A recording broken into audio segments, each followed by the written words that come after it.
Hello everyone, আসসালামু আলাইকুম। আমি তুফাইল রংতুলি ডিজাইন হাউসের পক্ষ থেকে আপনাদেরকে জানাচ্ছি আন্তরিক শুভেচ্ছা ও অভিনন্দন। আজকে আমরা একটা লাইটিং সাইনবোর্ডের কাজ করেছি।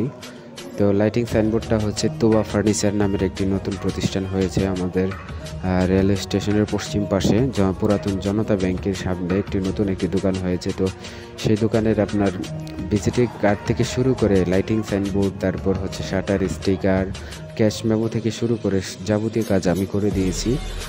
আলহামদুলিল্লাহ, কাস্টমারের সন্তুষ্ট অনুযায়ী আমি করে দিয়েছি। যাদের এই ধরনের নতুন প্রতিষ্ঠানের জন্য, তাদের প্রতিষ্ঠানকে আকর্ষণীয় করার জন্য এই ধরনের lighting signboard, banner, poster, visiting card, cash memo এই ধরনের সরঞ্জাম লাগবে, তারা অবশ্যই আমাদের সাথে যোগাযোগ করুন। আমাদের ঠিকানা হচ্ছে মনতলা রেলওয়ে স্টেশন, হাজি সুপার মার্কেট। হাজি সুপার মার্কেটে আসলে আপনাদের যদি পরিচয়টা জানতে হয় যে রাইটার বকুল হোসেনের অফিস সংলগ্ন